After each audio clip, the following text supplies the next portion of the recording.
শান্তিপ্রিয়। পৃথিবীতে মুসলমানদের চাইতে শান্তিপ্রিয় আর কোনো জাতি নাই, হতে পারে না। আলহামদুলিল্লাহ বলেন। এখন আল্লাহ তাআলা বলছেন যে ফামান তাবিয়া হুদায়া ফালা খাউফুন আলাইহিম ওয়ালা হুম ইয়াহজানুন। প্রিয় ভাই সব, কোরআনের কথা বলতে গেলে রাতের পর রাত লেগে যায়, কারণ এক মহাসমুদ্র। এটা কি মহাসমুদ্র? কোরআন। এই কোরআন আল্লাহ তাআলা আমাদেরকে শুধু তেলাওয়াত করতে পাঠান নাই। আমাদের অভ্যাস হয়েছে যে খালি তেলাওয়াত করি, মুখস্থ করি। দেখেন না, রমজান মাস শেষ হয়ে গেলে পরে বন্ধু বান্ধব আত্মীয় স্বজন সব এক জায়গায় বসে এক একজন গল্প করে, ভাই আমার পুত্রবধূ 13 খতম, আমার বউ 7 খতম, আমার নাতনি 11 খতম, আর আমি এমনি খতম হয়ে গেছি। প্রিয় ভাই সব, আপনারা বলেন কোরআন শরীফকে এইভাবে শুধু খতম করার জন্য আসছে? আমি কিন্তু আপনাদের কোরআন শরীফ পড়া বা খতম করা নিষেধ করছি না। আমি উদ্দেশ্য বোঝাতে চাচ্ছি, আল্লাহ তাআলা এই কোরআনের জন্য নাজিল করেন নাই যে আমরা জ্বলবো আর পড়বো আর বুঝবো না। আচ্ছা ভাই, একটা বইয়ের নাম কোন তো পৃথিবীতে, একটা বইয়ের নাম আমাকে শুনান যে বইটা মানুষেরা না বুঝে পড়ে? পারবেন বলতে? পারবেন না। এমনকি আপনার ছোট্ট বাচ্চা কেজি 1, কেজি 2, কেজি 3-তে পড়ে, বা কি জানি কয়, নার্সারি গ্রুপে পড়ে, তারেও দেখবেন প্রত্যেকটা শব্দ বানান করিয়া অর্থ সহকারে বুঝে পড়ে। বলেন ঠিক কিনা? কিন্তু কপাল পোড়া মুসলমান জাতি একমাত্র মাজলুম কিতাব, আল্লাহর কিতাব কোরআন শরীফ পড়ে, অথচ কিছু বোঝে না। ঠিক কিনা? আমি যদি এখন জিজ্ঞেস করি যে আপনারা কোরআন বুঝে পড়তে পারেন কয়জন, হাত তোলেন। যদি বলি হাত কি কম বেশি উঠবে না কম উঠবে? সেই জন্য হাত উঠাইতে বললাম না। এটা আমাদের জন্য কপাল পোড়ার লক্ষণ। কি পোড়ার লক্ষণ? বিশ্বাস করুন ভাই, কোরআন শরীফ তাবিজ লেখার জন্য আসে নাই, কোরআন শরীফ ঝুলে ঝুলে আপনি পড়বেন এই জন্য আসে নাই। কোরআন আসছে তেলাওয়াত করবেন, বুঝবেন, আমল করবেন। হাদিস শরীফে এসেছে কোন সাহাবীর এক একটা সূরা শেষ করতে বছরের পর বছর চলে যেত। কারণ কি? কারণ হলো তারা এক একটি আয়াত পড়তেন, বুঝতেন, বাস্তব জীবনে আমল করতেন, আরেকটা আয়াত পড়তেন, বুঝতেন, আমল করতেন, তারপরে আবার আরেকটা পড়তেন, আমল করতেন। এভাবে করে সাহাবীরা কোরআন পড়তেন, বুঝতেন, আমল করতেন। ফলে এই সাহাবীরা যখন বিয়ে শাদী করতেন, সাহাবীরা যখন ব্যবসা বাণিজ্য করতেন, সাহাবীরা যখন কেনা বেচা করতেন, পারিবারিক জীবন যাপন করতেন, হাঁটাচলা করতেন, তখন মানুষেরা বুঝতে পারত, অনুভব করতে পারত যেন জীবন্ত কোরআন শরীফ চলাফেরা করছে। কোরআন যাদের কাছে, তাদের আমলের মধ্যে পরিবর্তন আসতে হবে। তো এরকম একটা বৈপ্লবিক কিতাব যাদের কাছে, তাদের তো আমলের মধ্যে পরিবর্তন আসবে। কি পরিবর্তন আসবে? এরা যদি ব্যবসায়ী হয় ওজনে কম দেবে না। সুবহানাল্লাহ কবেন না? আর এখন আমরা যা করি, সুবহানাল্লাহ থুইয়া খালি নাউজুবিল্লাহ কওয়া দরকার। ঠিক কিনা ভাই? মুসলমানের চাইতে এত ওজনে কম দেওয়ার লোক আর আছে কিনা সন্দেহ। ওজনে দেবে কম, খাদ্যে দেবে ভেজাল, সাক্ষী দেবে তো মিথ্যা সাক্ষী দেবে, ওয়াদা খেলাপ করবে, আমানতের খেয়ানত করবে, এরপরে ধার করবে, টাকা শোধ করবে না। ছেলে দিয়ে বলো আব্বা বাড়ি নেই। এখন সে যাইয়া যে টাকা চাইতে আসছে তারা বলে যে আব্বা বলছেন আব্বা নাকি বাড়ি নেই। বুঝতে পারছেন কথা? এই হলো মুসলমান। নাউজুবিল্লাহ কোন। এই জন্য আল্লাহ তাআলা নবী বলেছেন, ওয়ামান আমেলা বিহি উজেরা, যে ব্যক্তি কোরআন পড়বে, আমল করবে, আল্লাহ তাকে পুরস্কার দিবেন। কোথায় কোথায় দেবেন কোন তো? 2 জায়গায় দেবে, ইহকালেও দেবে, পরকালেও দিবে। দুনিয়ার পুরস্কারটা কি? দুনিয়ার পুরস্কারটা হলো যে চিন্তা থাকবে না, আর কোনো ভয়ও থাকবে না। ভয় থাকবে না কিসের? ভয় থাকবে না যেই সমাজে কোরআন মানা হবে, যেই সমাজের আইনের উৎস হবে কোরআন, ওই সমাজের মধ্যে চুরি, ডাকাতি, জেনা, ব্যভিচার, হত্যা, ধর্ষণ থাকবে না। কাজী ভীতিশূন্য, সমৃদ্ধিপূর্ণ, নিরাপত্তাপূর্ণ একটি সুন্দর সমাজ উপহার দেবে এই কোরআন। সুবহানাল্লাহ। সেই কোরআন আমরা তাবিজ বানাইছি, এটারে গোলাইয়া, এই কোরআন শরীফের পাতা লিখিয়া, তারপরে কি জানি কয়, পানির মধ্যে দিয়ে গোলাইয়া এগুলি খাওয়া হয়, মাদুলির মধ্যে ঢুকাইয়া গলার মধ্যে ঝুলানো হয়। দেখেন এই বাংলাদেশে যেসব কোরআন শরীফ ছাপা হয়, এই সব কোরআন শরীফের দুরবস্থা। এটা আছে কিনা আমি জানি না, আলহামদুলিল্লাহ এটা নাই।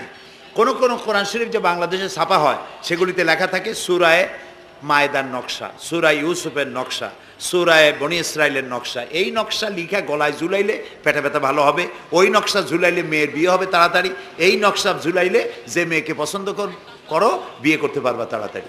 নাউজুবিল্লাহ কর। নকশার মধ্যে আছে কি?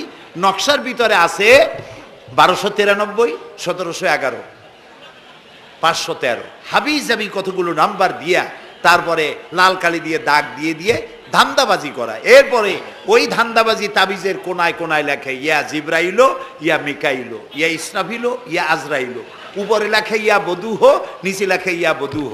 আমি একজন তাবিজ লেখককে জিজ্ঞেস করলাম, ভাই ইয়া আজরাইলু ইয়া মিকাইলু তো বুঝলাম, ইয়া বদুহ কি? কয়েছে হুজুর আমি নিজেও বুঝি না বদুহ কি।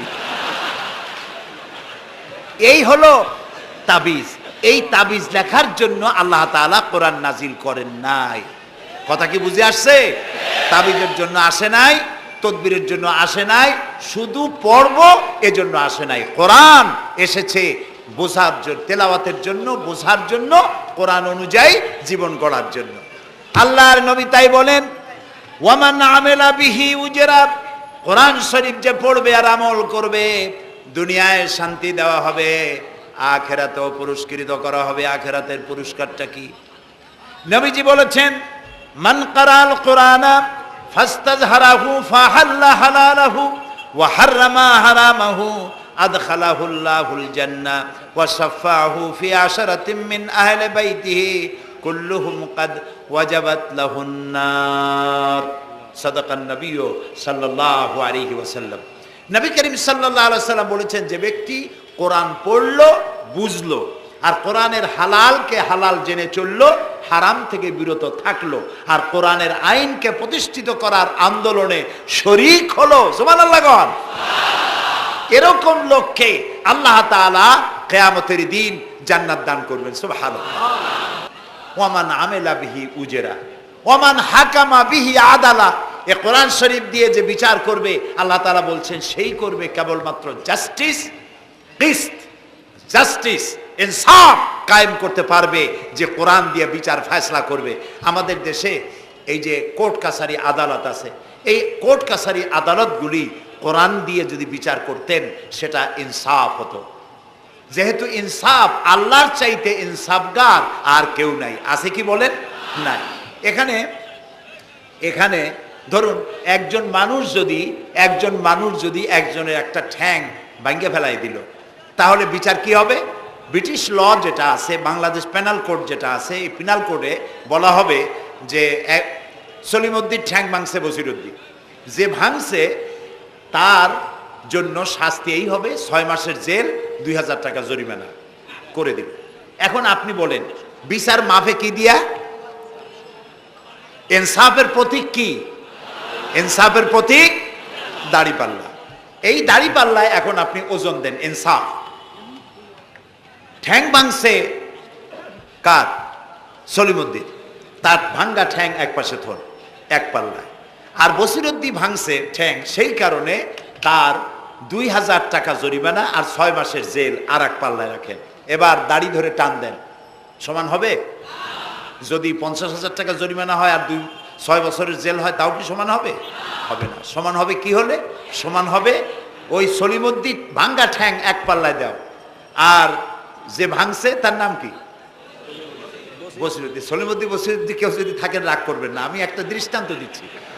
এখন ওই বসিরউদ্দিন ভাঙ্গা, তারও একটা ঠ্যাং ভাঙ্গিয়া যদি এই পাল্লায় রাখেন, এখন যদি টান দেন, তাহলে সমান হবে কিনা বলে? এটা হচ্ছে কোরআন। এই কোরআন বলছে পায়ের বদলে পা, হাতের বদলে হাত, নাকের বদলে নাক, চোখের বদলে চোখ, জানের বদলে জান। সুবহানাল্লাহ। এটা ইনসাফ। এই ইনসাফ হচ্ছে কোরআনের দেওয়া ইনসাফ। সুতরাং আল্লাহ তাআলা নবী বলছেন, ওমান হাকামা বিহি আদালা, যে ব্যক্তি এই কোরআন দিয়ে বিচার ফয়সালা করবে, যে ব্যক্তি, যে পরিবার, যে সমাজ, তারা ইনসাফ কায়েম করতে পারবে। যেহেতু আল্লাহর চাইতে ইনসাফগার পৃথিবীতে আর কেউ নাই, আকাশেও নাই, জমিনেও নাই। রাসূলুল্লাহ বলছেন, ওয়ামান দা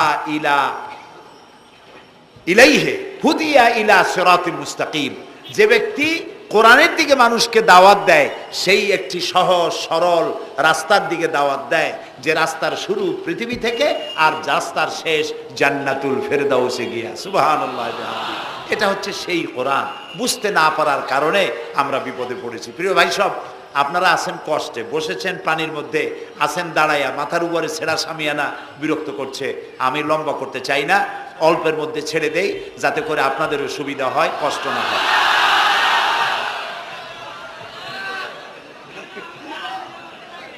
আমি না, তবুও আমি খুব লম্বা করব না, অল্পতে আমরা যাতে বুঝতে পারি এরকম একটু কথা আমি বলতে চাই, একটু বলি, এবং সেইটা বলবো, হ্যাঁ সেইটাই বলবো যেটা আপনারা শুনতে চান, সেইটাই বলবো যেটা শুরু করেছিলেন আমাদের রফিকুল ইসলাম খান ভাই, মহানগরীর সেক্রেটারি জনাব রফিকুল ইসলাম খান। আল্লাহ তাআলা ওনার প্রতি রহম করুন, আমরা বলি আমিন। এবং আমার বক্তৃতার পরে আমরা আমাদের সম্মানিত অ্যাসিস্ট্যান্ট সেক্রেটারি জেনারেলের কিছু কথা আমরা শুনবো ইনশাআল্লাহ। তো আমি ওই আয়াতটা দিয়েই কথা বলি। আল্লাহ তাআলা বলছেন, ইয়া আইয়ুহাল্লাযীনা আমানু হাল আদুল্লুকুম আলা তিজারাতিন তুনজিকুম মিন আযাবিন আলীম تؤمنون بالله ورسوله وتجاهدون في سبيل الله بأموالكم وأنفسكم ذلكم خير لكم إن كنتم تعلمون। হে বিশ্বাসীরা, তোমরা যারা ঈমান এনেছো শোনো,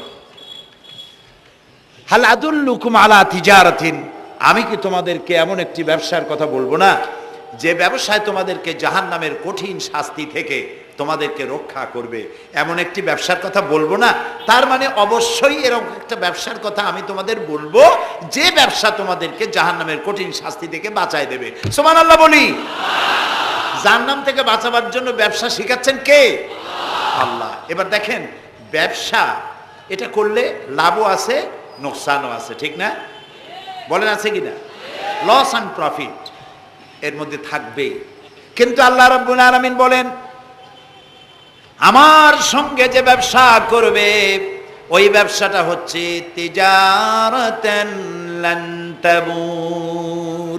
আমার সাথে যে ব্যবসাটা করবা এই ব্যবসায় কোনো নোকসান নাই, শুধু লাভ লাভ আর লাভ। কে বলতেছেন? এরকম একটা ব্যবসা করবেন? আমি জানি আমরা লাভের ব্যাপারে খুব আছি, নোকসানে আমরা কেউ নাই। মানুষ লেখাপড়া জানুক আর না জানুক, লাভ যেখানে সেখানে মানুষ ঝাঁপ দেয় তাড়াতাড়ি। ওই যে বলে না যে এই হিসাব না জানলে কি হবে, কম দিলে টের পায়। আমরা লাভ খুব ভালোই বুঝি, এই জন্য এটা কোরআনও নয় হাদিসও নয়, একটি রূপক কথা। এক ব্যবসায়ী নেকে কিয়ামতের দিন হাজির করা হবে, ফেরেশতা তাকে বলবে যে আল্লাহর বান্দা, তোমার পাপ আর পুণ্য, ন্যাক আর বদ এই দুটি সমান সমান হয়ে গেছে, 50-50, এখন কোন জায়গায় যাবা? কও বেহেশতে যাবা না দোজখে যাবা? ব্যবসায়ী লোকটা কিছু জানে না, সে কয় যে ফেরেশতা ভাই, আমি তো দোজখে চিনি না, বেহেশতেও চিনি না, সারা জীবন ব্যবসা করছি, যে জায়গায় গেলে আমার 2 টাকা লাভ হয় ওইখানে আমার পাঠাবো। তো মানুষ লাভ খুব ভালো বোঝে এবং লাভের দিকে মানুষ ঝোঁকে বেশি। এই জন্য আল্লাহ তাআলা বলছেন, হাল আদুল্লুকুম আলা তিজারাতিন তুনজিকুম মিন আযাবিন আলিম, যেটা লাভ আর লাভ। আমার সাথে ব্যবসা করো, শুধু লাভ হবে। তো এই ব্যবসার মধ্যে পুঁজি হলো 3টা। ব্যবসার মধ্যে পুঁজি কয়টা? 3টা। আল্লাহ রাব্বুল আলামিন বলেন, তুমিনুনা বিল্লাহি ওয়া রাসূলিহি ওয়া তুজাহিদুনা ফি সাবিলিল্লাহ। 3টি পুঁজি। একটি হলো আল্লাহর প্রতি ঈমান, রাসূলের প্রতি ঈমান এবং আল্লাহর রাস্তায় জিহাদ করা, মাল দিয়া জান দিয়া। এই কয়টা হলো? 3টা।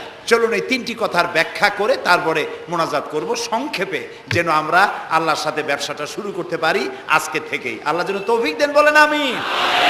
1 নম্বর হচ্ছে তুমিনুনা বিল্লাহ, আল্লাহর প্রতি বিশ্বাস, আল্লাহর প্রতি ঈমান। বলেন আল্লাহর প্রতি ঈমান।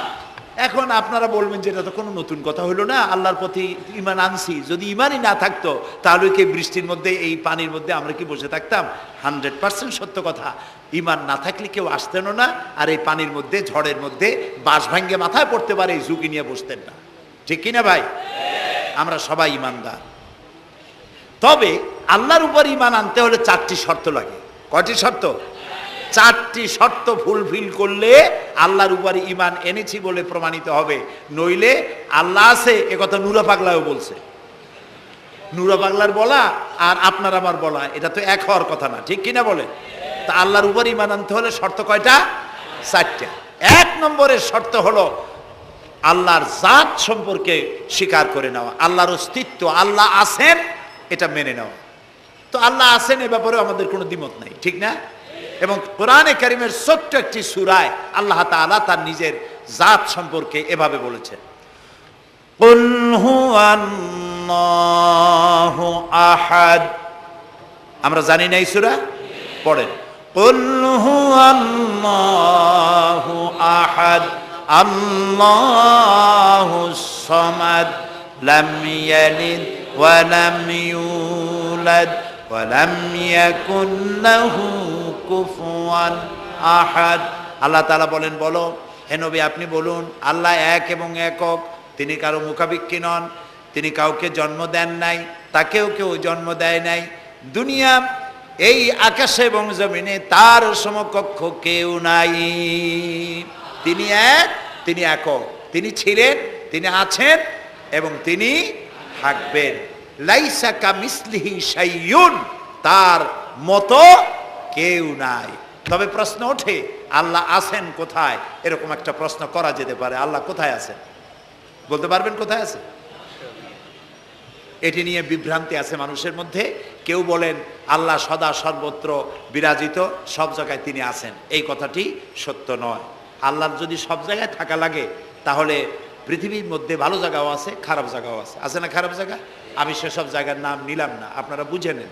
তাহলে আল্লাহ সব জায়গায় থাকলে এই কথা যদি সত্য হয় তাহলে এটি অত্যন্ত বেয়াদবিমূলক কথা, এ কথা ঠিক না। আল্লাহ আছেন কোথায়? আল্লাহ নিজেই বলছেন তিনি কোথায় আছেন। কোরআনে কারিমে রব্বুল আলামিন তিনি কোথায় আছেন একথা তিনি নিজেই বলে দিয়েছেন, আর রহমানু আলাল আরশিস তাওয়া। আল্লাহ তাআলা আরশের উপরে আছেন, সুবহানাল্লাহি ওয়া বিহামদিহি। এবং প্রত্যেক রাত্রে তিনি শেষ রাত্রে প্রথম আকাশে আসেন, নবী করিম সাল্লাল্লাহু আলাইহি সাল্লাম বলেছেন। প্রিয় ভাই সব, তো আল্লাহ তাআলা সদা সর্বত্র বিরাজমান যে কথাটা বলা হয় এটা আক্ষরিক অর্থে ওরকম না, এটা ব্যাখ্যা সাপেক্ষে কথা। আল্লাহ সদা সর্বত্র সব জায়গা সম্পর্কে ওয়াকিফাল, তিনি সব জানেন, সব দেখেন। তিনি সামিউন, তিনি বাসিরুন, তিনি দেখতে পান, তিনি শুনতে পান। আপনার আমার দেখার মধ্যে কোনো বাধা, প্রাচীর, অবস্ট্রাকশন কিছু একটা থাকতেই পারে। আল্লাহর দেখার মধ্যে কোনো বাধা নাই। অন্ধকার রাতেও দেখেন, কুয়াশাচ্ছন্ন হলেও দেখেন, মেঘের মধ্যেও দেখেন, তার দেখায় কোনো বাধা নাই, তার শোনায় কোনো বাধা নাই। এমনকি মহাসাগরের অতল তলদেশে ছোট্ট পাথরের গায়ে লাগানো একটি ছোট্ট পোকা, যাকে মাইক্রোস্কোপ যন্ত্র ছাড়া দেখা যায় না, এমন ছোট্ট সূক্ষ্ম একটি পোকাও যদি, ক্ষুদ্র একটি পোকাও যদি পেটের জ্বালায় অথবা ক্ষুধার জ্বালায় চিৎকার মারে, কেউ শুনতে পায় না। আরশের মালিক আল্লাহ রব্বুল আলামিন তা শুনতে পান। এ হচ্ছে আল্লাহ, তিনি সব শুনতে পান, সব দেখতে পান। তার জাত সম্পর্কে স্বীকার করে নেওয়া, মেনে নেওয়া, তিনি আছেন, তার শক্তি সহকারে তাকে মানা। আমরা যে কোনো জিনিস বিশ্বাস করি তার শক্তি সহকারে বিশ্বাস করি। বাতাসকে বিশ্বাস করি, প্রচণ্ড বেগে বয়ে গেলে আমাদের মাথার উপরে যা আছে ভেঙে চুরে সব শেষ করি ভালো, এভাবে বিশ্বাস করি। পানিকে বিশ্বাস করি, সে চুবায়ে মারতে পারে, ডুবায়ে মারতে পারে। পানির চুবানো, ভিজানো এ শক্তি পানির আছে। আমরা আগুনকে বিশ্বাস করি, জ্বালিয়ে পুড়িয়ে ছাই করে দিতে পারে, এভাবে আগুনের শক্তি সহকারে বিশ্বাস করি। সাপকে বিশ্বাস করি, বাঘকে বিশ্বাস করি, দংশন করলে, থাবা মারলে কাম সারা।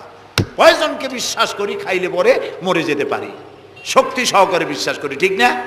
এখন আল্লাহরে বিশ্বাস করি, এই কথা শুধু বললেই হবে না, আল্লাহকে বিশ্বাস করতে হবে তার গুণ সহকারে।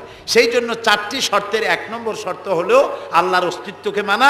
2 নম্বরের শর্ত হচ্ছে আল্লাহর গুণাবলীকে স্বীকার করা, মেনে নেওয়া। আল্লাহর গুণাবলী কি? কোরআন শরীফে আল্লাহর অনেকগুলি নাম আছে। আল্লাহ এ হচ্ছে ইসমে জাত। আল্লাহ এটা কি? ইসমে জাত, আসল নাম কি? আল্লাহ। বলেন সবাই আল্লাহ। ন কিন্তু আল্লাহ এটা অশুদ্ধ, বলার সময় মুখটা গোল হয়ে যাবে। আল্লাহ বলেন সবাই আল্লাহ। কি মধুর নাম, সুবহানাল্লাহ। সুবহানাল্লাহ। আল্লাহ নিজেই বলেছেন ওয়ালাহুল আসমাউল হুসনা, আল্লাহ রয়েছে সুন্দর সুন্দর নাম। 99টি নামের কথা কোরআনে কারিমে আল্লাহ তাআলা নিজেই বলেছেন। সুবহানাল্লাহ। এখন ওই নামগুলিকে বলা হয় সিফাতি নাম, অর্থাৎ গুণবাচক নাম। এই গুণ সহকারে তাকে স্বীকার করতে হবে। তিনি রাজ্জাক, খেতে দেওয়ার মালিক কে? আল্লাহ। তিনি রব, সৃষ্টি করেন। তিনি খালেক, তিনি স্রষ্টা। তিনি রব, তিনি প্রতিপালনকারী। তিনি রহমান, তিনি দয়ালু। তিনি রহিম, তিনি রহমান, তিনি দাতা। রহিম, তিনি দয়ালু। অর্থাৎ প্রত্যেকটা নামের এক একটা শব্দ অর্থ আছে এবং সেই অর্থ সহকারে বিশ্বাস করতে হবে তাকে। এই বিশ্বাস যদি আমরা করতে পারি তাহলে শিরক থেকে আমরা বাঁচতে পারবো। সুবহানাল্লাহ বলেন। আচ্ছা বলেন তো, সন্তান দেওয়ার মালিক কে? সন্তান না দেওয়ার মালিক কে? হায়াতের মালিক কে? মওতের মালিক কে? খেতে দেওয়ার মালিক কে? কষ্ট দেওয়ার মালিক কে? কষ্ট থেকে বাঁচাবার মালিক কে? সব কিছুর মালিক কে? এইভাবে আমরা কি বিশ্বাস করি? না, সবাই করি না। যারা বলেছেন আমিও বিশ্বাস করি, হ্যাঁ বিশ্বাস আমাদের থাকতে পারে, কিন্তু অনেক লোক আছে এভাবে বিশ্বাস করে না বলেই বিবাহ করেছে, সন্তান হয় না। তখন শাহ আলী বাগদাদি রহমতুল্লাহ আলাইহের মাজারে গিয়া সেখানে বসে তার ওই মাজারের কাছে গিয়ে চাইলো আমারে সন্তান দাও, খাজা বাবা সন্তান দাও। অথবা হাইকোর্টের মাজারে বৃহস্পতিবার দিন গিয়ে ভিড় করলো, বাবা সন্তান দাও, অথবা মামলায় পড়েছি বাঁচায় দাও, পরীক্ষা দেবে ছেলে পাশ করায় দাও ইত্যাদি। বলেন এরকম? বলে না? জায়েজ নাই, একদম জায়েজ নাই। কাকে বলতে হবে? আল্লাহর নবী বলেছেন ওয়াইদা সাআলতা ফাসআলিল্লাহ, কিছু বলতে চাইলে আল্লাহরে বলো। ওয়াইজা সাআলতা ফাসআলিল ফাস ওয়াইজা ইসতাআনতা ফাসতাইন বিল্লাহ, সাহায্য যদি চাও আল্লাহর কাছে সাহায্য চাও।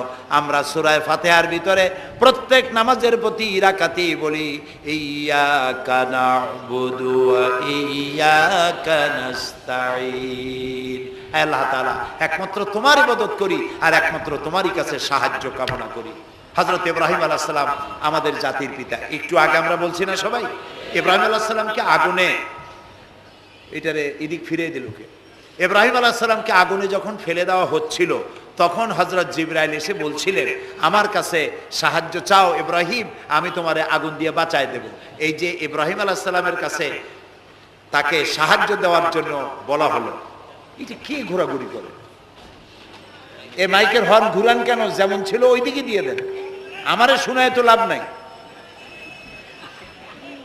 প্রিয় ভাই সব, ইব্রাহিম আলাইহিস সালামকে জিবরাইল বললেন আমার কাছে সাহায্য চাও। ইব্রাহিম আলাইহিস সালাম সাহায্য চাইছিলেন? বলেন চাইছিলেন? হযরত ইব্রাহিম বলেছেন জিবরাইল আমি কেন সাহায্য চাইব তোমার কাছে? আমি তো এমন কোন অন্ধ আল্লাহর ইবাদত করি না যিনি তার নিজের চোখে তার গোলামের দুঃখ দুর্দশা দেখতে পান না। আল্লাহ কি দেখছেন না যে আমি বিপদে পড়ছি? আমি তোমার কাছে কেন সাহায্য চাইবো? আমি আগুনে পড়লে যদি আল্লাহ খুশি হন তাহলে আমি তো এভাবে 1000 বার পড়তে রাজি আছি আমার আল্লাহকে খুশি করার জন্য। এটা হলো আল্লাহর প্রতি বিশ্বাস এবং আল্লাহর কাছে চাওয়া। চাইতে হবে কার কাছে? আমি বিপদে পড়ছি বলবো কারে? আমি অশান্তিতে আছি বলবো কারে? আমার অভাব আছে বলবো কারে? সর্বাবস্থায় আল্লাহকে বলতে হবে। দেখুন আমাদের জাতির পিতা ইব্রাহিম আলাইহিস সালামের কথা এ কোরআন শরীফে আল্লাহ তাআলা বলে দিয়েছেন। তিনি কি বলেছেন? হযরত ইব্রাহিম বলেছেন আল্লাযী হুয়া ইউতঈমুনি ওয়া ইয়াসকিন, আমি যখন ক্ষুধার্ত হই আল্লাহ আমারে খাওয়ান, আমি যখন তৃষ্ণার্ত হই আল্লাহ আমারে পান করান। ওয়া ইযা মারিতু ফাহুয়া ইয়াশফিন, আমি যখন অসুস্থ হই আল্লাহ আমারে রোগ মুক্ত করেন। সুবহানাল্লাহ। আইয়ুব আলাইহিস সালাম 18 বছর রোগ ভোগ করলেন, কষ্ট পাইলেন, তিনি সাহায্য কার কাছে চাইছিলেন? ইউনূস আলাইহিস সালামের মতো বিপদে এই পৃথিবীর কোন মানুষ এত বড় বিপদে পড়ে নাই। মাছে তারে গিলে ফেলল, পানির অতল তলদেশে মাছ চলে গেল, মাছের পেটে দরজা নাই, জানালা নাই, ভেন্টিলেটর নাই, মাথা গলাইয়া কোন রকম বাইর হবে এমন কোনো পথ নাই, বাঁচার কোনো উপায় নাই। হযরত ইউনূস আলাইহিস সালাম যখন মাছের পেটের ভিতরে এই বিরাট বিপদে পড়ে গেলেন, হযরত ইউনূস আলাইহিস সালাম সাহায্য কার কাছে চেয়েছিলেন বলুন? তিনি পড়লেন। আল্লাহ তাআলা তার ঘটনা কোরআন শরীফের মধ্যে এভাবে বর্ণনা করেছেন, ওয়াজান্নুন ইয যাহাবা মুগাদিবান ফাযান্না আন লান নাকদিরা আলাইহি ফানাদা ফিয যুলুমাতি আন লা ইলাহা ইল্লা আনতা সুবহানাকা ইন্নী কুনতু মিনাজ জালিমিন। আল্লাহ শোনাচ্ছেন, ও পৃথিবীর মানুষেরা শোনো, ইউনূসকে যখন মাছে গিলে ফেললো, সে তখন ত্রিবিধ ফানাদা ফি যুলুমাত জমায় কাসির, ত্রিবিধ অন্ধকারের ভেতর থেকে তিনি চিৎকার মারলেন। রাতের অন্ধকার, মাছের পেটের অন্ধকার, পানির অন্ধকার, এই ত্রিবিধ অন্ধকারের মধ্য থেকে ইউনূস আলাইহিস সালাম চিৎকার মারলেন, লা ইলাহা ইল্লা আনতা, আয় আল্লাহ তুমি ছাড়া কোনো ইলাহা নাই, সুবহানাকা, আমি তোমার প্রশংসা করছি। আয় আল্লাহ তাআলা, আমি আমার নফসের উপরে জুলম করেছি, আমার উপরে আমি জুলম করেছি। আল্লাহ তাআলা এই চিৎকার শুনেছিলেন, শুনেছেন? হযরত ইউনূস আলাইহিস সালাম মাছের পেটের ভিতরে বসে যেই চিৎকার মেরেছিলেন কেউ শুনতে পায় নাই, পানির ভিতরে কেউ শোনে নাই, জমিনে কেউ শোনে নাই, অন্তরিক্ষেও কেউ শুনতে পায় নাই। আল্লাহ রাব্বুল আলামিন বলেন, আমি আরশের মালিক, ইউনূসের চিৎকার আমি শুনেছি, শুধু শুনি নাই, জবাবও দিয়ে দিয়েছি। ফাস্তাজাবনা লাহু ওয়া নাজ্জাইনাহু মিনাল গাম্মি ওয়া কাযালিকা নুনজিল মুমিনিন। আমি ইউনূসের ডাকের সাড়া দিয়া দিলাম, বিপদ থেকে বাঁচাই দিলাম। মাছের পেটের ভিতরে যন্ত্রণা শুরু হয়ে গেল, মাছ দেখলো বমি না করলে আর বাঁচবো না, এমন অবস্থা মাছের হয়ে গেল। মাছ পেটের ব্যথার জ্বালায় বেসে উঠলো, কেনারায় চলে গেল। ইউনূস আলাইহিস সালামকে বমি করে ফেলে দিল, মাছও বাঁচলো, ইউনূস আলাইহিস সালামও বাঁচলেন। আল্লাহ তাআলা বলেন, শুধু ইউনূস রে নয়, ওয়া কাযালিকা নুনজিল মুমিনিন, আমার মুমিন বান্দারা যদি বিপদে পড়ে, এরকম বিপদে যদি পড়ে যায় আর আমারে যদি ডাকে, আমি আল্লাহ রব্বুল আলামিন এই বিপদ থেকে, যত বড় বিপদ হোক, আমি আল্লাহ বাঁচায়ে দেব। তা আল্লাহ বিপদ থেকে বাঁচাবেন, আর আমি মুসলমান বিপদে পড়েছি, মাজারে গিয়া চাইলাম, নাউযুবিল্লাহ। বিশ্বাস করুন ভাই, বিশ্বাস করুন, কবরের ভিতরে যিনি শুয়ে আছেন, যত বড় পীর হোক, যত বড় খাজা বাবা হোক, আপনাকে সাহায্য তিনি করতে পারবেন না, পারবেন না, পারবেন না। একটু কমন সেন্সের কাছে অ্যাপিল করি, সাধারণ বিবেকের কাছে আপনাদের, যারা এই যে দেখুন হযরত শাহজালাল রহমতুল্লাহ আলাইহি সিলেটে শুয়ে আছেন, বলুন তো তার মাতৃভাষা কি? আরবি। তিনি ইয়েমেন থেকে এসেছিলেন।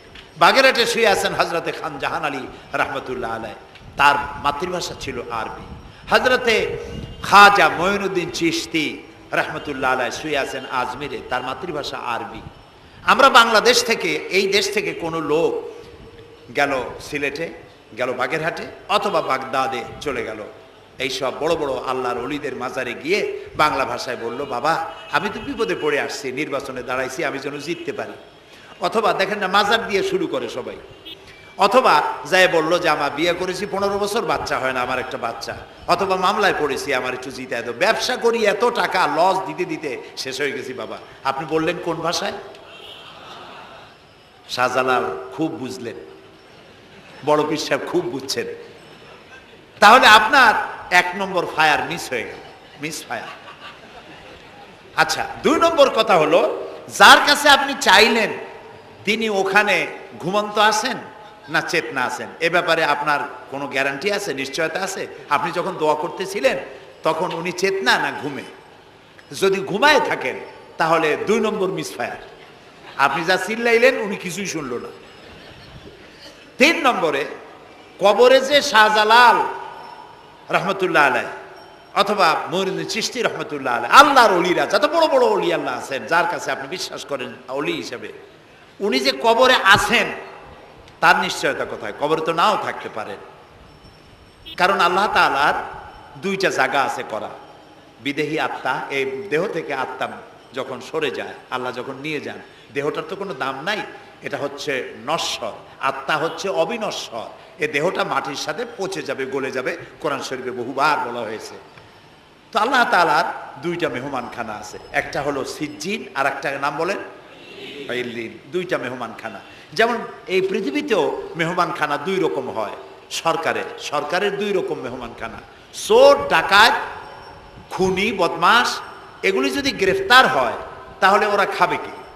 ওদের তো শ্বশুর বাড়ি দিয়ে অথবা বাপের বাড়ি দিয়ে ভাত খাবার দেওয়া হবে না, গভর্নমেন্টের মেহমান হয়ে গেছে। কাজী এদের জন্য মেহমানখানা গভর্নমেন্টের একটা আছে, সরকারি মেহমানখানা। ওইটা কোনটা কোন তো? ও, তাও আপনারা চেনেন। আর একটা মেহমানখানা হচ্ছে ভিআইপিদের জন্য, যারা ভেরি ইম্পর্টেন্ট পার্সন অথবা ভেরি ভেরি ইম্পর্টেন্ট পার্সন যারা, তাদের জন্য, অর্থাৎ প্রেসিডেন্ট, প্রধানমন্ত্রী, মন্ত্রী, এমপি, সচিব, ওনারা যখন বাংলাদেশের কোনো জায়গায় বেড়াতে যান তখন সরকারি মেহমানখানা ওনাদের জন্য থাকে। ওইটার নাম কি? সার্কিট হাউস, ডাক বাংলা ইত্যাদি, রেস্ট হাউস, এগুলি তার জন্য থাকে। তো পৃথিবীর মানুষের জন্য শ্রেণীভেদে যদি এ ধরনের মেহমানখানা থাকে, তো যারা নাকি দুনিয়া থেকে মারা যাবে ওদের জন্য আল্লাহর মেহমানখানা থাকতে নাই? আছে। এবং সেটা আগেই বলেছি, যারা জাহান্নামে যাবে ওদেরকে রাখা হবে সিজ্জিন নামক একটা মেহমানখানা আছে, ওখানে তারা থাকবে। আর যাদেরকে আল্লাহ জান্নাতে নিবেন, তো বিচারের আগে তো জান্নাতে নেবেন না, তাদেরকে ইল্লিন নামক সার্কিট হাউস জাতীয়, এই জাতীয় একটা ভালো জায়গায় আল্লাহ তাআলা তাদের রাখবেন। তাহলে আপনি যে কবরের কাছে যায় চাইলেন, হয় ঘুমায় আছে, আপনার ভাষা বুঝলো না, আর কবরে থাকলেও ঘুমে আছে নাকি তাও আপনি জানেন না, আর কবরে নাই এটাও হতে পারে যে আল্লাহ তাআলা অন্য কোথাও তাকে নিয়ে রেখেছেন। কাজেই তিনটা জিনিসই, আপনার পথের ভাড়া নষ্ট, পরিশ্রম নষ্ট, আর তিনটা ফায়ার করছিলেন, তিনটা ফায়ার মিস হয়ে গেল। তাহলে হবে এমন সত্তার কাছে, কোনো পীর নয়, বুজুর্গ নয়, খাজা বাবা নয়, চাইতে হবে এমন সত্তার কাছে যিনি কখনো ঘুমান না, যিনি বাংলাও বোঝেন, ইংরেজিও বোঝেন, আরবিও বোঝে, উর্দুও বোঝে, সকল ভাষা যিনি সৃষ্টি করেছেন। সেরকম কেউ কি আছেন? আছেন? কি নাম তা? এক আঙ্গুল আকাশের দিকে উঁচু করে বলেন, নাম কি? আরো জোরে বলেন, আবারও বলেন, সুবহানাল্লাহ, আলহামদুলিল্লাহ বলেন। এই জন্য নবী করিম সাল্লাল্লাহু আলাইহি ওয়াসাল্লাম বলছেন, ওয়াইজা সাআলতা ফাসআলিল্লাহ, কিছু বলতে হলে আল্লাহরে বলো। ওয়াইজাস্তাআনতা, সুয়াল করলে আল্লাহরে বলো। ওয়াইজাস্তাআনতা ফাস্তাইন বিল্লাহ, আর যদি সাহায্যের প্রয়োজন হয় কোনো ব্যাপারে, যে কোনো ব্যাপারে সাহায্যের প্রয়োজন, আল্লাহর কাছে চাও। আমাদের অবস্থা হলো এই যে ইমাম তো দুর্বল, বিপদে পড়লেই দৌড় দেয় মাজারের দিকে। মুসলমানের সম্পর্ক মাজারের সাথে হবে না, সম্পর্ক হবে মসজিদের সাথে। আল্লাহর নবী যখনই বিপদে পড়তেন, মুসিবতে পড়ে যেতেন, সঙ্গে সঙ্গে উজু করে মসজিদে নববীর ভিতরে প্রবেশ করতেন, 2 রাকাত কাজায়ে হাজাতের নামাজ পড়তেন, আল্লাহর দরবারে হাত তুলতেন, চোখের পানি ছেড়ে দিতেন, আল্লাহ রাব্বুল আলামিনের দরবারে মোনাজাত কবুল হয়ে যেত। নবীজি আমাদেরকে উপদেশ দিয়েছেন, বিপদে যদি পড়ো, মুসিবতে যদি পড়ে যাও, উজু করো, মসজিদের ভিতরে ঢুকে যাও, কাজায়ে হাজাতের নামাজ পড়ো, আর সেজদায় পড়ে চোখের পানি দিয়া, গাল ভিজানো নয়, চোখের পানি দিয়া যায় নামাজ ভিজিয়ে দাও, আর আল্লাহর কাছে প্রার্থনা করো, কাঁদতে থাকো রব্বুল আলামিন। আল্লাহর নবী বলেছেন, বান্দা যদি গুনাহ মাফির জন্য গুনাহ করেছে, লজ্জায় অনুতপ্ত হয়ে অনুশোচনা করে বান্দা যখন কাঁদতে থাকে, চোখের পানি নাকের অর্ধেক আসতে না আসতে আল্লাহ রব্বুল আলামিন বান্দারে মাফ করে দেন। বিশেষ করে বুড়া মানুষ, আমাদের মধ্যে 2 শ্রেণীর লোক আছে, যুবক আর বৃদ্ধ। মাহফিলগুলিতে আল্লাহর মেহেরবানি যুবকেরা অনেক বেশি আসে, আলহামদুলিল্লাহ বলে। এরকম আসতে করলেন কেন? আপনি তাকায় দেখেন, ডানে বায় তাকান, ডানে বায় তাকান, দাড়ি পাকা কয়জন আছে দেখেন। 2%, 3% or 5% দাড়ি পাকা হতে পারে, 95% যুবক আর যুবক। সুবহানাল্লাহ, আলহামদুলিল্লাহ। বামপন্থীদের এখানেই কষ্ট, এখানেই কষ্ট। তারা চিন্তা করে এত কষ্ট করিয়া পয়সা করি দিয়া তারপরে কর্মী বানাইলাম, একটা মাহফিলে গিয়া কি এর একটা সমাবেশ দেখলো, মাহফিলে গেল, আমাদের পুকুরের জিয়ানো মাছগুলি সব ইসলামের পুকুরে চলে গেল। এটা তাদের জন্য হেভি লস। আসলে ওরা ধরে রাখতে পারবে না, ঠেকাইতে পারবে না। গায়ে তো মুসলমানের রক্ত, রক্ত কার? এসব যুবকেরা একটা মুসলিম মায়ের পেটে জন্মগ্রহণ করেছে, একটা মুসলিম পিতার জন্মে আসছে। আর রাসূলুল্লাহ যুবকদের ব্যাপারে যে কত কথা বলেছেন, সুবহানাল্লাহ বলো আগেই। রাসূলুল্লাহ বলেছেন কিয়ামতের দিন আল্লাহর আরশের ছায়া ছাড়া কোনো ছায়া থাকবে না, প্রচন্ড রৌদ্র হবে, জমিনটা তামার মতো হয়ে যাবে। ইন্না লিল্লাহি ওয়া ইন্না ইলাইহি রাজিউন। সেই জায়গায় আরশের নিচে 7 শ্রেণীর লোকদেরকে আল্লাহ তাআলা জায়গা দেবেন। কয় শ্রেণী? ওর মধ্যে এক শ্রেণী হচ্ছে অশাবুন নাশা ফি ইবাদাতিল্লাহ, ওই সব যুবক যারা রাত কাটিয়েছে আল্লাহর ইবাদতের মধ্য দিয়ে। সুবহানাল্লাহ। যুবকদের ইবাদতে আল্লাহ তাআলা বেশি খুশি হন, বেশি খুশি হন। কারণ হলো এই যে মসজিদের ইমাম সাহেব অথবা প্রাইমারি স্কুলের মাস্টার যদি বলে যে আমি ঘুষ খাই না, এই কথার কোনো দাম আছে? আপনি প্রাইমারি স্কুলের মাস্টার, আপনি মসজিদের ইমাম, আপনার ঘুষ দেবে কেটা? ঘুষ খাই না বললে তো হবে না। কোন মন্ত্রী যদি বলে, এসপি যদি বলে, দারোগা যদি বলে ঘুষ খাই না, 1000 বার দাম আছে, ঠিক না ভাই? এখন একজন বুড়া যদি বলে যে প্রত্যেক রাত্রে আমি তাহাজ্জুদ পড়ি, আপনি তো পড়বেনই, কারণ আপনার তো ঘুম আসে না। কাশিতে এমন পাওয়া পাইছে, চোরবাড়ির কাছে আসতে পারে না রাতের বেলায়, খালি কাশা, জম্মের কাশা। আর যুবকের তো তামাম দুনিয়ার ঘুম আইসে ঠাইসে ধরে। সেই যুবক সে যদি এই ঘুমকে দুহাতে ঠেলে দিয়ে যদি মধ্যরাতের পরে, রাতের 2/3 পরে যদি নামাজে দাঁড়ায় যায়, আল্লাহ রাব্বুল আলামিন খুশি হয়ে যান। সুবহানাল্লাহ বলো। এই যুবকদের সম্পর্কে রাসূলুল্লাহ কি সুন্দর কথা বলেছেন। রাসূলুল্লাহ বলেছেন উসিকুম বিশ-শাবাবে খায়রা ফাইন্নাহুম আরাক্কু আফইদা লাকাদ বাসানি আল্লাহু বিল হানিফিয়্যাতি সামহা ফাখালাফানি আশ-শুয়ুখ ওয়া হালাফানি আশ-শাবাব। সাদাকান নবী সাল্লাল্লাহু আলাইহি ওয়াসাল্লাম। নবী করিম সাল্লাল্লাহু আলাইহি ওয়াসাল্লাম বলেছেন, আমি তোমাদেরকে উপদেশ দিচ্ছি, তোমরা যুবকদের ব্যাপারে কল্যাণকামী হবে। সুবহানাল্লাহ বলেন। কারণ যুবকদের দিল নরম, আর আল্লাহ তাআলা আমাকে এই পৃথিবীতে উদারতা সহকারে দিন প্রতিষ্ঠার কাজে আমাকে পাঠিয়েছেন। আর এই পৃথিবীতে আমার আল্লাহর দেওয়া ইসলাম প্রতিষ্ঠা করার কাজে আমার বিরোধিতা করেছে বুড়োরা, আর সহযোগিতা করেছে যুবকেরা। দেখেন না রাসূলুল্লাহর সাথে বিরোধিতা কারা করলো? তাদের বয়স কত? আবু জাহেল, আবু লাহাব, উতবা, সাইবা, মুগিরা, ওলীদ, আবু সুফিয়ান, কুষ্টিসুদ্ধা, সকলের বয়স ছিল 40-এর ওপরে। আর যারা ঈমান আনলো সর্বপ্রথম, তাদের বয়সগুলি রাসূলুল্লাহকে যারা সাহায্য করলেন, হযরতে জুবাইর ইবনুল আওয়াম, আব্দুর রহমান বিন আউফ ইসলাম কবুল করলেন, বয়স তখন 17 বছর। হযরতে আবু বকর ইসলাম কবুল করলেন, বয়স তখন 37 বছর। হযরত ওমর রাদিয়াল্লাহু তাআলা ইসলাম কবুল করলেন, বয়স তখন 26 বছর। হযরত আলী যখন ইসলাম কবুল করেছেন, বয়স তখন মাত্র 8.5 বছর। সব তরুণেরা, যুবকেরা ইসলামের জন্য রক্ত দিয়েছে, যুবকদের রক্তের উপর ইসলাম প্রতিষ্ঠিত হয়েছে। সুবহানাল্লাহ। সেই জন্য এই যৌবনকালে ইবাদতের মূল্য সর্বাধিক। আর বুড়োরাও যখন আল্লাহর দরবারে হাত তোলে, যারা বুড়ো আছেন, আমার বয়সে যারা এসে গেছেন বা আমার থেকে যাদের বয়স বেশি, আপনারা অসন্তুষ্ট হচ্ছেন না তো যে যুবকদের এত কইলাম আর আমরা কিছু পাইলাম না, এরকম বলবেন নাকি?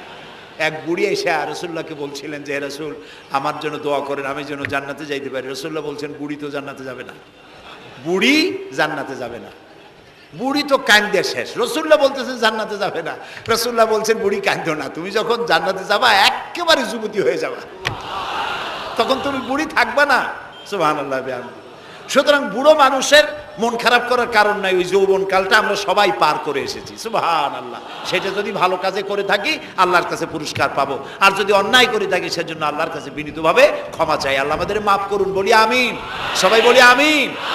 যুবক ভাইয়েরা, আর বৃদ্ধদেরকে এখন আরেকটি কথা বলতে চাই, সেটা হলো বুড়োরা যদি আল্লাহর কাছে যখন হাত তোলে, আল্লাহ তাআলা বলেছেন, হে রাসূল, ইসলামের মধ্যে থেকে যে চুল দাড়ি পাকাইছে, ইসলামের মধ্যে থেকে দাড়ি চুল পাকায় ফেলেছে, এই অবস্থায় আমার কাছে যদি হাত তোলে আর কাঁদতে থাকে, এই বুড়োটারে আমি খালি হাতে ফেরত দিতে আমার শরম করে। আমি কেমনে বুড়োটারে খালি হাতে ফিরাই? একবার হযরত ওমর রাদিয়াল্লাহু তাআলা আনহু নবী করিম সাল্লাল্লাহু আলাইহি ওয়াসাল্লামের ঘরে প্রবেশ করে দেখছেন তিনি কাঁদছেন। হযরত ওমর জিজ্ঞেস করলেন, ইয়া রাসূলুল্লাহ, আপনি কাঁদছেন কেন? তিনি বললেন, এইমাত্র জিবরিল এসেছিল, জিবরিল এসে আমারে বলে গেল যে আপনার উম্মতের মধ্যে যেই সব লোক ইসলামের মধ্যে থেকে দাড়ি চুল পাকিয়েছে, কিয়ামতের দিন আল্লাহ তাআলা ওই সব বুড়া বুড়িদেরকে শাস্তি দিতে লজ্জাবোধ করবেন। হযরত ওমর বলেন, ইয়া রাসূলুল্লাহ, এ তো আপনার উম্মতের জন্য শুভ সংবাদ, আপনি কাঁদেন কেন? আল্লাহর নবী বলেন, হে ওমর, আমার কান্নার কারণ ভিন্ন। আমার কান্নার কারণ হচ্ছে আমার লজ্জা করে, আমার লজ্জার অনুভূতিতে আঘাত লাগে এই ব্যাপারে যখন আমি চিন্তা করি যে আল্লাহ রাব্বুল আলামিন যেই বুড়াদেরকে কিয়ামতের দিন শাস্তি দিতে লজ্জা বোধ করবেন, সেই বৃদ্ধ মানুষগুলো আল্লাহর সাথে নাফরমানি করতে লজ্জা বোধ করে না। এই জন্য এই দুঃখে, এই লজ্জায় আমি কান্দি। বয়সের একটা সীমা থাকা উচিত যে আপনি কোন পর্যন্ত পাপ করবেন। বুড়া হয়ে গেছে, তারপরও মদ খায়, তারপরে জেনা, ব্যভিচার, শয়তানি, বদমাশি, এগুলি কি? দাড়ি চুল পাকা এগুলি কি? এগুলি আগে পাকতো না কারো।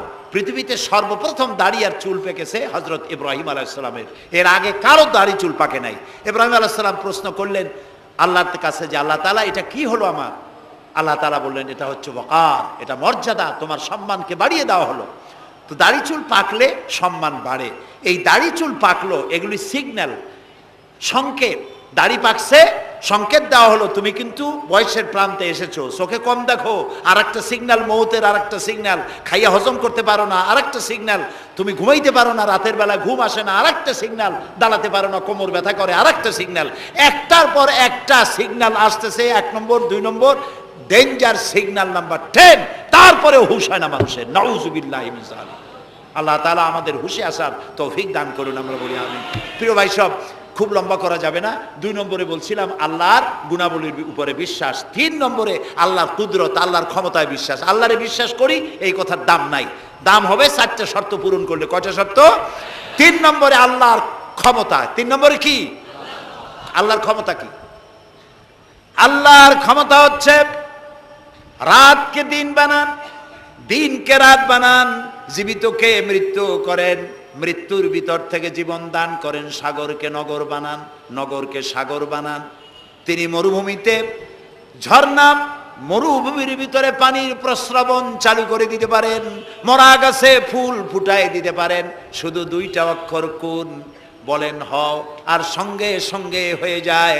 আল্লাহ তাআলা বলেছেন ফাআলুন লিমা ইউরিদ, যা খুশি তিনি তাই করতে পারেন। সুবহানাল্লাহ বলে। এই মাত্র কয়েক মাস আগে সুনামি কি হয়েছিল? এইটা যদি হয় সুনামি, তাহলে কুনামি কি আল্লাহ জানে। সুনামি হইল মালয়েশিয়া, ইন্দোনেশিয়া, মালদ্বীপ, শ্রীলঙ্কা, ইন্ডিয়া, থাইল্যান্ড, এই উপকূলীয় এলাকায় সুনামি। মাত্র 1.5 মিনিট, 1.5 মিনিটের সুনামিতে জলকম্পন আর পানি কম্পনে 2.5 লক্ষ মানুষ শেষ, আর 1 লক্ষ মানুষের কোনো খোঁজ নাই। প্রায় 3.5 থেকে 4 লক্ষ মানুষ দুনিয়া থেকে বিদায় হয়ে গেল 1.5 মিনিটের মধ্যে। আর সমুদ্রের পানি 33 থেকে 35 ফিট উঁচু হয়ে পানি এসে নগর, গাড়ি বাড়ি ভেঙে চুরে পাতার মতো, শুষ্ক পাতার মতো সব উড়িয়ে ভাসিয়ে শেষ করে দিল। সুবহানাল্লাহ। আবহাওয়াবিদরা বলেছেন, বিজ্ঞানীরা বলেছেন, এটা নাকি কি বলে, ভারত মহাসাগরের অতল তলদেশে যেখানে মাটি, ওই মাটিরও কয়েক কিলোমিটার নিচে ফাটল ধরেছে। সেই ফাটল ধরে কি দিকে করিয়া জমিনে কম্পন লাগলো, পানিতেও কম্পন লাগলো। আমাদের এই যে ঢাকায় সকালবেলায় যারা মর্নিং ওয়াক যারা করেন, রমনা লেকের পাশ দিয়ে হাঁটতেছে, হঠাৎ পিছনে পানি মারছে, দেখে যে সকলের পিছনে পানি মারে কে? তাকায় দেখে রমনা লেকের পানি উথাল পাথাল খেয়ে গেছে। ভূত না জেন জুতা মুতা ফালাই ধুয়ে দিছে দৌড়। পানির মধ্যে যে কম্পনটা বাংলাদেশে হলো, এই কম্পনটা যদি মাটিতে হতো, তাহলে এই অপরিকল্পিত বানানো শহর ভেঙ্গে চুরে ভর্তা হয়ে যেত। আল্লাহ শুকরিয়া আদায় করি যে আল্লাহ তাআলা দয়া করে আমাদের গরিব দেশটাকে হেফাজত করেছেন। বলেন আমিন। আল্লাহ তাআলা, আমরা পাপী, আমরা 1000 বার স্বীকার করি আমরা পাপী, আমরা গুনাহগার, আমরা অপদার্থ, আমরা অযোগ্য তোমার বান্দা হওয়ার। তুমি এই গরিব মুসলমানদের এই দেশটাকে দয়া করে আসমান এবং জমিনি সব বালা ও মুসিবত থেকে হেফাজত করো আল্লাহ তাআলা। প্রিয় ভাই সব, আল্লাহ তাআলার ক্ষমতাকে বিশ্বাস করতে হবে। আর 4 নম্বরে আল্লাহর হুকুম এবং আহকামকে মানতে হবে, আল্লাহর আদেশ আর নিষেধ মানতে হবে। তা না হলে মুসলমান হওয়া যাবে না। যা যা আদেশ করেছে, যদি প্রশ্ন করা হয় মুসলমান কারে বলে, তাহলে আমি এক লাইনে বুঝাই দিই মুসলমান কারে বলে। ব্যাখ্যা দেওয়া যাবে সারা রাত, কিন্তু ব্যাখ্যা দেওয়ার জরুরত নাই, এক লাইনে বুঝাই দিই মুসলমান কারে বলে। মুসলমান সেই ব্যক্তি এই কোরআনের মধ্যে আল্লাহ যা যা আদেশ করেছেন সব মানে, আর যা যা নিষেধ করেছেন তার থেকে বিরত থাকে।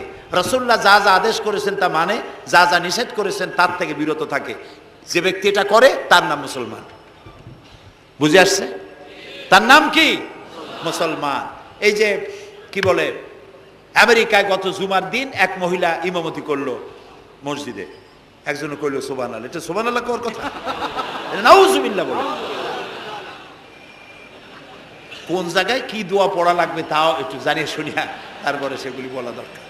প্রিয় ভাই সব, মহিলারা ইমামতি করতে পারে না, জায়েজ নাই, বিধান নাই। কোরআন হচ্ছে কমপ্লিট, নতুন করে কোনো কথা বান্দার জন্য বলার কোনো দরকার নাই, সব আল্লাহ বলে দিয়েছেন। সুবহানাল্লাহ কোন আল্লাহ তাআলা এই কোরআনের মধ্যে বলেছেন, আল ইয়াউমা আকমালতু লাকুম দীনাকুম ওয়া আতমামতু আলাইকুম নি'মাতি ওয়া রাদিতু লাকুমুল ইসলাম দীনা। আমি আজ এই ইসলামকে একটি পূর্ণাঙ্গ জীবন ব্যবস্থা হিসেবে কমপ্লিট করে দিলাম এবং এটার উপর আমি সন্তুষ্ট হলাম। কে বলেছেন? আল্লাহ তাআলা বলেছেন এটা কমপ্লিট, নতুন করে কিছু করার দরকার নাই। আমাকে একজন জিজ্ঞেস করলো যে মেয়ে লোকের পিছনে নামাজ যে পড়া, মেয়ে লোক যে ইমামতি করতে পারবে না, এটা কোরআন শরীফের কোন আয়াতে আছে এবং হাদিসের কোন হাদিসে আছে যে মেয়ে লোক ইমামতি করতে পারবে না? তা আমি বললাম যে আগে আমার এই কথার জবাব দেন, আপনারটা জবাব পরে দিই। আমার কথার জবাব আগে দেন। মাগরিবের নামাজ কয় রাকাত পড়ি ফরজ? 3 রাকাত। 4 রাকাত পড়া যাবে না, এটা কোরআন শরীফের কোন আয়াতে আছে, কোন হাদিসে আছে? ফজরের নামাজ ফরজ কয় রাকাত? 3 রাকাত পড়া যাবে না, অথবা 4 রাকাতও পড়া যাবে না, এটা কোন হাদিসে আছে, কোন আয়াতে আছে? কয় যে কোনো জায়গায় নেই। তা আমি বললাম ওটাও কোনো জায়গায় নেই। রাসূলুল্লাহ ইবাদতের যে নমুনা দেখিয়েছেন, যেভাবে করেছেন, তিনি 2 রাকাত ফজরের নামাজ 2 রাকাত পড়েছেন, আল্লাহ বলে দিয়েছেন ওইটাই ফরজ, ওর 1 রাকাত বেশি পড়া যাবে না। 3 রাকাত মাগরিব, 1 রাকাত বাড়ানো যাবে না। জোহর সব দিন জোহর পড়ি 4 রাকাত ফরজ, আর জোহরের ওই নামাজটি জুমার দিনে কয় রাকাত পড়ি? 2 রাকাত ফরজ পড়ি। এই কনসেশন কে করলো? না, আল্লাহ করেননি। এই কনসেশন করেছেন মুহাম্মদ রাসূলুল্লাহ সাল্লাল্লাহু আলাইহি ওয়াসাল্লাম। ইবাদত রাসূলুল্লাহ যদি 2 রাকাত পড়েন, 2 রাকাত পড়াই ফরজ। যদি ইবাদতের যে সব নমুনা তিনি দেখাইছেন তার থেকে ইবাদতের নতুন কোন নমুনা দেখাবার কোনো সুযোগ নাই। মহিলাদের আল্লাহ পাক এই পৃথিবীতে একজন মেয়ে লোককে নবী বানান নাই, বানিয়েছেন? যদি মহিলাদের ইমামতি জায়েজ থাকবে, তাহলে নবী করিম সাল্লাল্লাহু আলাইহি সাল্লামের জামানায় না হোক, অন্তত তার ইন্তেকালের পরে তার স্ত্রী আমাদের মা হযরত আয়েশা সিদ্দিকা রাদিয়াল্লাহু তাআলা আনহা এবং খাতুনে জান্নাত হযরত ফাতেমা রাদিয়াল্লাহু তাআলা আনহা মসজিদে নববীতে অন্তত একদিনের জন্য হলেও জুমার নামাজের ইমামতি করার চান্স পেতেন। সুতরাং ইসলামে নাই, ইতিহাসে নাই।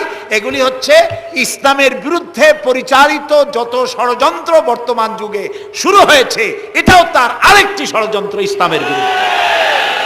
প্রিয় ভাই সব, এই জন্য আমাদের মনে রাখতে হবে নতুন কোনো কথা আমরা মানি না। কোরআন এবং হাদিসের মধ্যে আল্লাহ তাআলা সব কমপ্লিট করে দিয়েছে, সুবহানাল্লাহ ওয়া বিহামদি।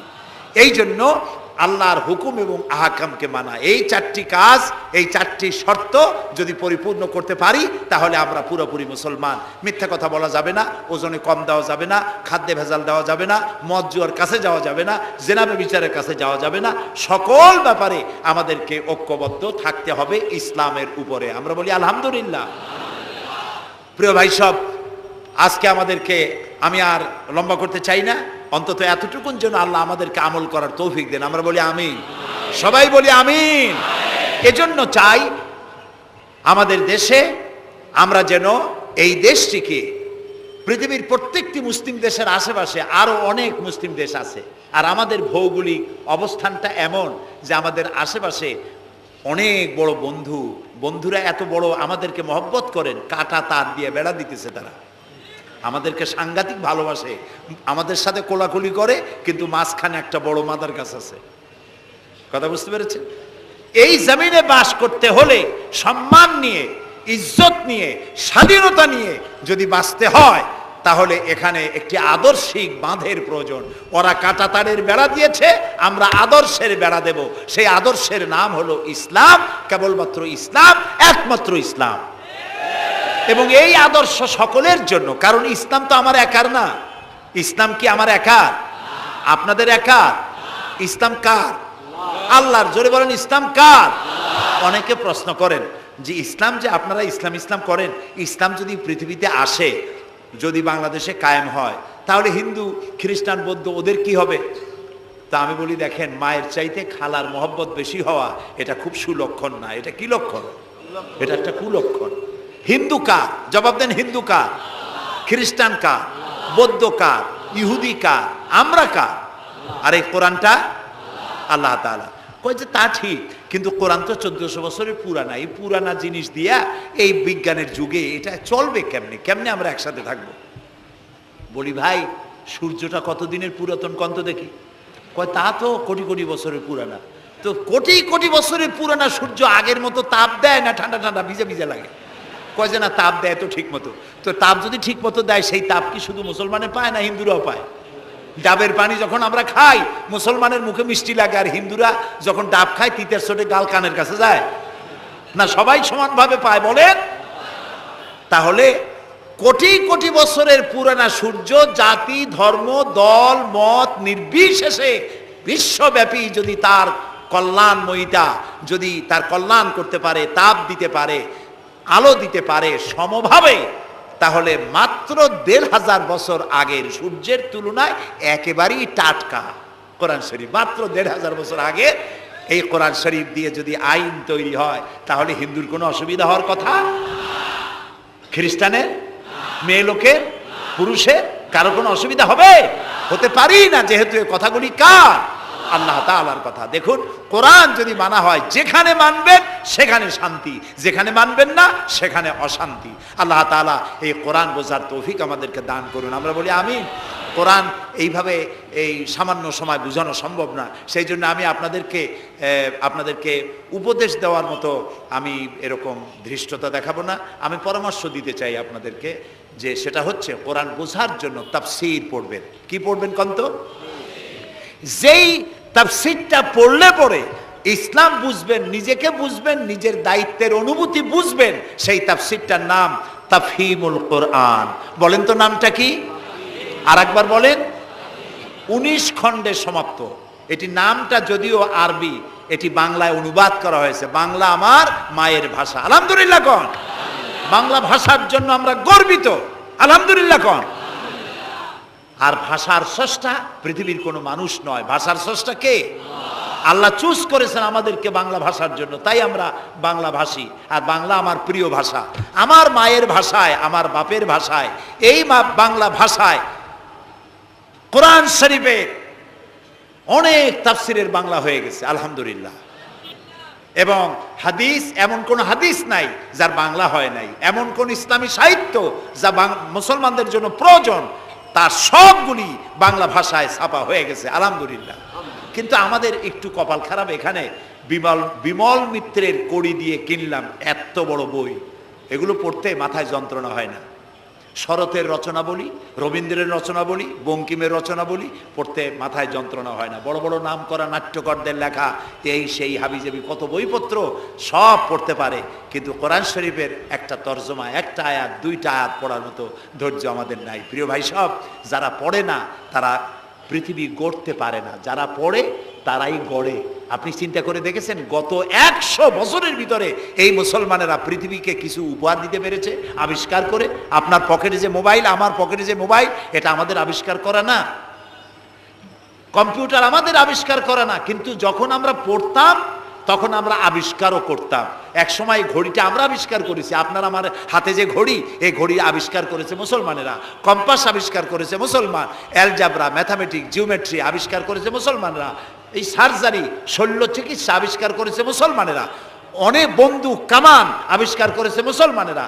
যারা যখন তারা পড়তো তখন তারা দেশ গড়ত, পৃথিবী তাদের পায়ের উপরে চুমা খাইতো। এখন লেখাপড়া নাই, অন্যের বানানোটা সেইটা গ্রহণ করি। যদি পড়তাম তাহলে নিজেকেও করতে পারতাম, পৃথিবীকেও কিছু দিতে পারতাম। এই জন্য কোরআন শরীফের মধ্যে আল্লাহ তাআলা প্রথম রসুলের কাছে যে আয়াত নাজিল করেছেন সেটা নামাজ না, রোজা না, হজ না, যাকাত না। প্রথম যে কথা বলেছেন সেটা ছিল ইকরা বিস্মি রাব্বিকাল্লাযী খালাক। পড়ো পড়ো, রিড অ্যান্ড রিড। তুমি তোমার প্রভুর নামে, তোমার আল্লাহর নামে পড়ো। আল্লাহ প্রথম কি বলেছেন? পড়ো। সেই পড়ার কাছে আমরা নাই। আমরা কি ওয়াদা করতে পারবো যে এখন থেকে আমরা পড়বো? পারবো ওয়াদা করতে? এই পৃথিবীকে যদি কিছু দিতে চাই, আমার নিজের পরিবার যদি গড়তে চাই, সমাজ এবং রাষ্ট্র বিনির্মাণে যদি কোনো অবদান রাখতে চাই, পড়ার কোনো বিকল্প নাই। আসুন আমরা সবাই মিলে পড়ি, ইসলামের বইপত্র পড়ি। সাহিত্যের কোনো অভাব নাই। ইসলামী সাহিত্যের বিশাল ভান্ডার খুলে দেওয়া হয়েছে বাংলাদেশে। আলহামদুলিল্লাহ কর, জোরে আলহামদুলিল্লাহ কর। তাফহিমুল কোরআন কোথায় আছে খুঁজে বের করতে হবে। মাত্র 1000 টাকা হাদিয়া, মাত্র 1000 টাকা। পানের দোকানেও এখন তাদের পুঁজি অনেক বেশি। আলহামদুলিল্লাহ, আমার দেশের মানুষের ইনকাম বাড়ছে। আলহামদুলিল্লাহ কর। এইরকম আলহামদুলিল্লাহ কোন আসতে পয়সা বাড়লো আপনাদের? কোন আলহামদুলিল্লাহ।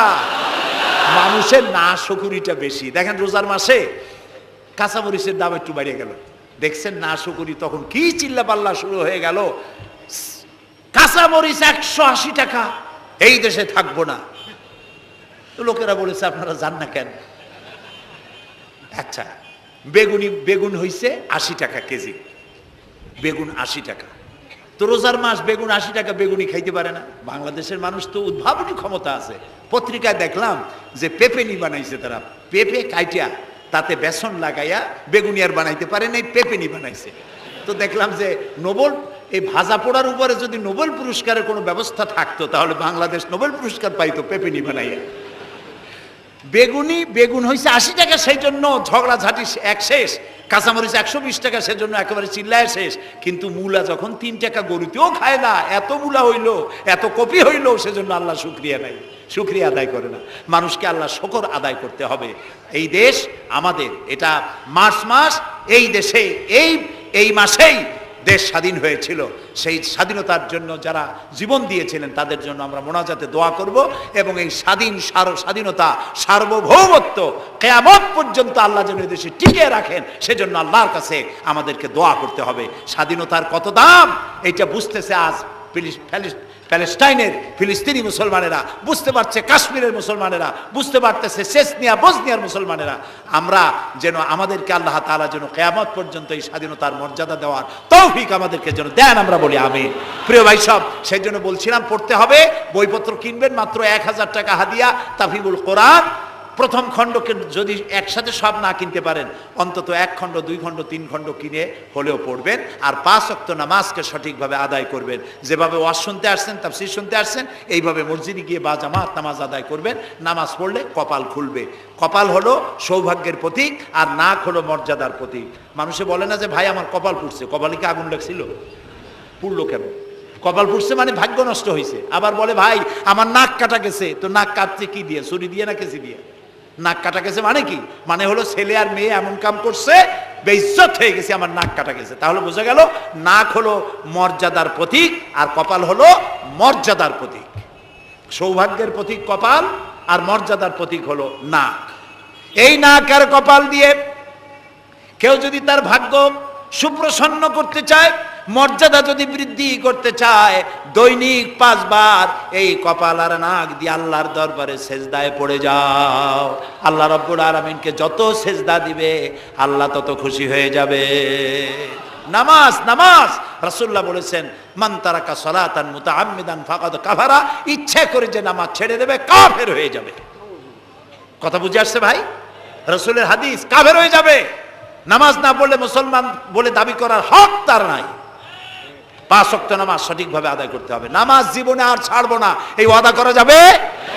যারা পারবেন কেবলমাত্র তারাই 2 হাত উঁচু করেন, বলেন ইয়া আল্লাহ তোমার পবিত্র নামে শপথ করি, কসম করি, যতদিন পর্যন্ত মালাকুল মউত আমার মাথার কাছে না আসতেছে ততদিন পর্যন্ত ফরজ নামাজ, ফরজ রোজা আর ছেড়ে দেব না, আর ছাড়বো না, আর ছাড়বো না।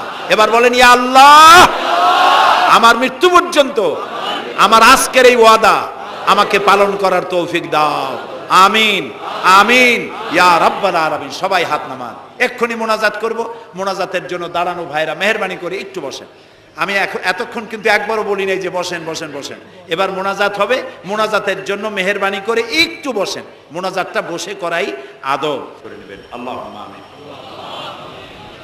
ربنا ظلمنا أنفسنا وإن لم تغفر لنا وترحمنا لنكونن من الخاسرين سبحانك اللهم وبحمدك نستغفرك ونتوب إليك হায় আল্লাহ তাআলা, হাজার হাজার মুসলমান নরনারী বৃষ্টি এবং ঝড়ো হাওয়াকে উপেক্ষা করে তোমার বান্দা বান্দিরা দীর্ঘক্ষণ ধরে তোমার দ্বীনের কথা শুনেছেন। আল্লাহ তাআলা মেহেরবানি করে আমাদের তামাম জিন্দেগির গুনাহ খাতাকে মাফ করে দাও রব্বুল আলামিন। আমাদের মধ্য থেকে যাদের মা বাপ দুনিয়া থেকে জনমের মতো বিদায় হয়ে গেছে, আল্লাহ তাআলা তাদের কবরগুলিকে জান্নাতের টুকরায় পরিণত করে দাও। রব্বির হামহুমা কামা রব্বায়ানি সগীরা। সবাই পড়েন রব্বির হামহুমা কামা রব্বায়ানি সগীরা। হে আল্লাহ তাআলা, আমাদের মা বাপ যারা বৃদ্ধ অবস্থায় বাড়িতে আছেন, আল্লাহ দয়া করে তাদেরকে সুস্থতা দাও, ইমানের সাথে বাঁচার তৌফিক দাও। আল্লাহ তাআলা বিছানায় ফালায়া আরজালিল উমর, বয়সের নিকৃষ্টতম পর্যায়ে তাদেরকে ফেলে রেখো না, সুস্থ অবস্থায় ইমানের সাথে তোমার দরবারে উঠাইয়া নিও রব্বুল আলামিন। তাম পৃথিবীতে মুসলমানেরা আজ বড় বিপদের মধ্যে সময় কাটাচ্ছে। আল্লাহ তাআলা তাম পৃথিবীর বিপদগ্রস্ত মুসলমানদেরকে তুমি সাহায্য করো। আল্লাহ তাআলা Iraq, Afghan, Palestine, Kashmir, Chechnya, Bosnia সহ দুনিয়ায় যত জায়গায় মুসলমানেরা বিপদে আছে, আল্লাহ সকলকে তুমি উদ্ধার করো। আল্লাহ তাআলা আমাদের প্রিয় জন্মভূমি বাংলাদেশ, এই বাংলাদেশ এটা স্বাধীনতার মাস।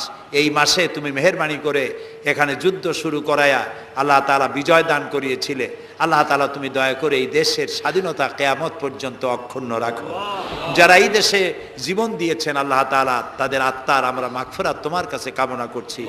আল্লাহ তাআলা আমাদের দেশের স্বাধীনতার সার্বভৌমত্ব আল্লাহ তুমি স্থায়ী করে দাও। আল্লাহ তাআলা এখানে যারা মাহফিলে এসেছেন অনেকেই দোয়া চেয়েছেন, যিনি যে জন্য দোয়া চেয়েছেন আল্লাহ দোয়া মঞ্জুর করে নাও। আল্লাহ এই মাসে, এই মাসগুলিতে এখানে এই বাংলাদেশে ঝড় হয়, টর্নেডো হয়, জলোচ্ছ্বাস হয়। আল্লাহ তাআলা গরিব দেশ, তুমি দয়া করে আমাদের গুনার দিকে না তাকায়া আল্লাহ তাআলা তুমি তোমার হাবিবের সদকায় আমাদের দেশে বালা মুসিবত থেকে, বিপদ থেকে আমাদের দেশটাকে তুমি হেফাজত করো। আল্লাহ তাআলা বর্তমান সরকার যেসব ওয়াদা করে ক্ষমতায় এসেছেন, এই ওয়াদাগুলি প্রত্যেকটি ওয়াদা অক্ষরে অক্ষরে পালন করার তৌফিক দান করে দাও। আল্লাহ তাআলা সন্ত্রাস থেকে আমাদের এই জাতিকে তুমি রক্ষা করো। আল্লাহ কারাই দেশে বোমা মারে, কারা গ্রেনেড হামলা চালায় তুমি তাদেরকে জানো। আল্লাহ তাআলা তুমি দয়া করে এদেরকে হেদায়েত নসিব করে দাও। আল্লাহ তাদেরকে হেদায়েত নসিব করে দাও। আল্লাহ তোমার ইলমে যদি জানা থাকে ওদের কপালে হেদায়েত নাই, তাহলে তুমি হামান, সাদ্দাত, ফেরাউন এদেরকে যেভাবে গজব দিয়েছো, আমার দেশে যারা নৈরাজ্য সৃষ্টি করতে চায়, গ্রেনেড হামলা করে, বোমা হামলা করে, মানুষ মারে, সন্ত্রাসী তৎপরতা চালিয়ে মানুষকে হত্যা করে, আল্লাহ এদেরকে ওইভাবে গজব দিয়ে, লানত দিয়ে বিদায় করে দাও। আল্লাহ তাআলা আমাদের দেশটাকে তুমি দয়া করে রক্ষা করো, হেফাজত করো আল্লাহ তাআলা। আল্লাহ তাআলা মিরপুর সমাজ কল্যাণ পরিষদ বহু কষ্ট করে এই আয়োজন করেছেন। আল্লাহ তাআলা তারা যেন ঋণগ্রস্ত না থাকে। যত লোক মাহফিলে বক্তব্য শুনতে এসেছেন আল্লাহ তাআলা যাওয়ার সময় তাদেরকে এই পরিষদকে সাহায্য করে যাওয়ার জন্য তৌফিক দান করে দাও। আল্লাহ তাআলা মা বোনেরা যারা এসেছেন তাদের গুনাহ খাতাকে মাফ করে দাও। মা বোনদেরকে পর্দায় থাকার তৌফিক দান করে দাও। নিঃসন্তানীকে সন্তান দিয়ে দাও। মা বোনদের এমন আমল করার তৌফিক দাও যাতে করে কিয়ামতে হযরত আয়েশা, হযরত খাদিজার সঙ্গে হাসর নসিব হয়ে যায়। রব্বুল আলামিন আমাদেরকে বিবি বাল বাচ্চা যা দান করেছো সবগুলিকে আল্লাহ তুমি দিনদার, ইমানদার, নামাজি, পরহেজগার বানায় দাও। আমাদের যাদের অসুখ বিসুখ আছে আল্লাহ দয়া করে আমাদের রোগ ব্যাধি ভালো বানায় দাও। রব্বানা তাকাব্বাল মিন্না ইন্নাকা আনতাস সামিউল আলিম ওয়া তুব আলাইনা ইন্নাকা আনতাত তাওয়াবুর রহিম। সুবহানা রাব্বিকা রাব্বিল ইজ্জাতি আম্মা ইয়াসিফুন ওয়া সালামুন আলাল মুরসালিন ওয়াল হামদুলিল্লাহি রাব্বিল আলামিন। ওয়াজআল آخر كلامنا عند الموت لا إله